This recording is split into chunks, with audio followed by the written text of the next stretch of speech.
Candidate selection విషయంలో వాస్తవంగా వైఎస్ఆర్సీపీ ఒక పిక్చర్ ఇచ్చింది. మేము బీసీలకు అత్యధిక ప్రాధాన్యత ఇస్తున్నాం, బీసీలనే ఎంపిక చేస్తున్నాం. కొన్ని చోట్ల వాళ్ళు రెడ్లను మార్చి బీసీలకు ఇచ్చారు, కాదంట్లా. కానీ బీసీలు బాగా థిక్లీ పాపులేటెడ్ సెగ్మెంట్స్లో మాత్రం ఆ సాహసం వైసీపీ చేయలేకపోయింది. ఎలా చూస్తున్నారు?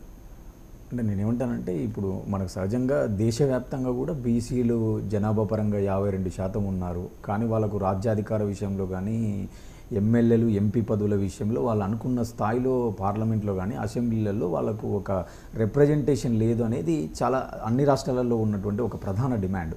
మనం గత ఎన్నికల్లో తెలంగాణలో కూడా చూసాం. 17 పార్లమెంటు స్థానాలలో ప్రతి పార్లమెంటు స్థానంలో 2 స్థానాలు ఖచ్చితంగా ఇవ్వాలి అన్నట్టుగా ఇక్కడ బీసీ సంఘాలు, బీసీ నాయకులు చాలామంది డిమాండ్ చేయడం చూస్తున్నాం. అంటే నేనేమంటా అంటే, దేశంలో అయితే ఒక చైతన్యం వచ్చింది మీరు అన్నట్టుగా. ఖచ్చితంగా మనం దాన్ని అడ్మిట్ చేయాలి. అంటే ఈరోజు వైఎస్ఆర్సీపీ ఇచ్చిందా, టీడీపీ ఎక్కువ ఇచ్చిందా, వైసీపీ తక్కువ ఇచ్చిందా? గతంలో ఒకసారి ప్రజారాజ్యం పార్టీ పెట్టినప్పుడు ఎక్కువ స్థాయిలో ప్రజారాజ్యమే బీసీలకు మొదటిసారి ఎమ్మెల్యే అభ్యర్థులను టికెట్లు ఇచ్చిందనేది కూడా ఆ రోజు ఒక డిస్కషన్, ఒక చర్చ జరిగింది సమాజంలో.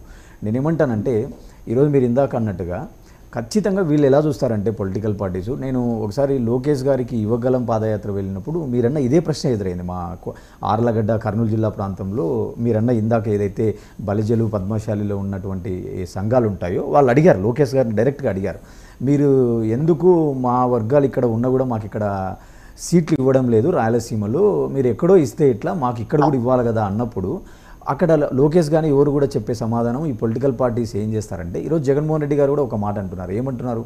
మొత్తము పార్లమెంటు 25, అసెంబ్లీ 175లో మేము 100 స్థానాలు ఎస్సీ ఎస్టీ బీసీలకు ఇచ్చినాము, దగ్గర 59 స్థానాలు బీసీలకు ఇచ్చినామని చెప్తున్నారు. అంటే వీళ్ళు ఓవరాల్ రాష్ట్రాన్ని ఒక యూనిట్గా తీసుకొని వీళ్ళ అలొకేషన్ ఉంటుంది తప్ప, మీరు అన్నట్టు ధర్మవరంలో ఉన్నారని కానీ, ప్రొద్దుటూరులో ఉన్నారని కానీ అక్కడ కూడా ఇవ్వాలా? ఇప్పుడు అన్ని పార్టీలు ఇంకోటి చెప్తున్నాయి రామ్నాథ్ గారు, ఉత్తరాంధ్రలో మేము బీసీలకు ఇస్తున్నాను, ఉత్తరాంధ్రలో బీసీలకే ఇవ్వాలి.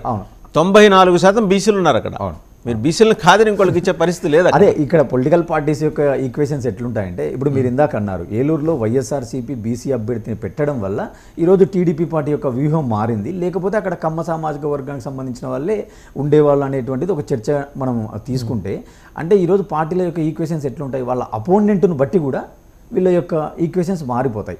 నేనేమంటానంటే, ఓవరాల్గా మనం యూనిట్ పరంగా చూసి ఏ పార్టీలు ఎంతవరకు గతంతో పోల్చుకుంటాయి అంటే 2014, 2000 తర్వాత 9 లేదా 2004 నుంచి మనం పోల్చుకున్నప్పుడు ఆ నెంబర్ కాస్త ఇంక్రీజ్ అవుతుంది, ప్రజల్లో చైతన్యం వస్తుంది. మీరు ఇందాక అన్నారు నాయబ్రాహ్మణ కానీ, కుమ్మరి కానీ ఇలాంటి చాలా బీసీల్లోని ఉపకులాల వాళ్ళకు కనీసం రిప్రజెంటేషన్ లేదని. అంటే ఇలాంటి చైతన్యం రావాలా? ఖచ్చితంగా ఎన్నికకు ఒక మార్పు ఉన్నట్టుగా చూడాలా తప్ప, ఆల్రెడీ ఇప్పటికే అలవాటైపోయిన పొలిటికల్ పార్టీలు, మీరు ఇంకా ఇందాక ఒక చర్చ పెట్టారు, మంచి చర్చ. అంటే ఎంపీ అభ్యర్థులను ఎక్కడి నుంచి ఎవరో ఎక్కడెక్కడో పోటీ చేస్తున్నారు.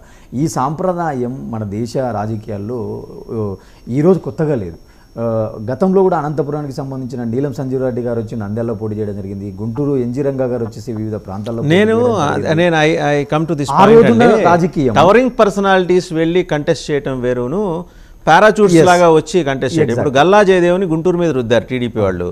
ఆయన మోస్ట్ నాన్ అవైలబుల్ ఎంపీ అని చెప్పేసి ఆయన ట్రాక్ రికార్డు ఉంది ఆయనకి. చిట్ట చివరిలో ఆయన బిజినెస్కి దానికి క్లాష్ వచ్చింది, నాకు ఇది పడదు రాజకీయం అని చెప్పేసి రిజైన్ చేసి వెళ్ళిపోయారు. ఏం మరి గుంటూరు 10 ఏళ్ల పాటు ఆయన మోసింది గుంటూరు. అదే నేను ఇందాక రంగా గారు వేరు, ఎన్జీ రంగా గారు వేరు, గౌతు లచ్చన్న గారు వేరు, నీలం సంజీవ్ రెడ్డి గారు వేరు. Exactly, your right, correct point. ఆ రోజు ఉన్నటువంటి పొలిటికల్ సినారియోలు ఏంటంటే, నాయకులు ప్రజా సమస్యల పట్ల, ప్రజా ఉద్యమాల పట్ల వాళ్ళకు ఒక అవగాహన, రాష్ట్ర వ్యాప్త ఒక గుర్తింపు ఉన్నటువంటి వ్యక్తులు వాళ్ళు. కానీ ఈరోజు పొలిటికల్ సినారియో ఏమైపోయింది, ఎంపీ అభ్యర్థి అంటే పారాచూట్ ఉండాలా, డబ్బు ఉండాలా, అతను ఒక 5 మంది 7 మంది ఎమ్మెల్యేలకు కాంట్రిబ్యూషన్ చేసే పొజిషన్ ఉండాలా, లేదంటే అతనికి ఒక ఏమంటారు దాన్ని బిజినెస్ సామ్రాజ్యం ఉండాలా. సో అలాంటి వాళ్ళ సైడే ఈ పొలిటికల్ పార్టీలు చూస్తున్నాయి. మీరు కావాలంటే చూడండి, 1995-96 నుంచి కూడా ఈ పొలిటికల్ ఎంపీ అభ్యర్థుల సినారియో చాలా మారిపోయింది. అంటే ఎన్నికల నోటిఫికేషన్ వచ్చేంత వరకు కూడా ఇతను అభ్యర్థి అవుతారా అనేది వాళ్ళకు కూడా తెలియదు. అంటే ఈవెన్ పొలిటికల్ నాయకుల అధ్యక్షులకు కూడా తెలియదు ఈ వ్యక్తి వచ్చి ఇక్కడ ఎంపీగా కంటెంట్ చేస్తాడు అనే విషయం.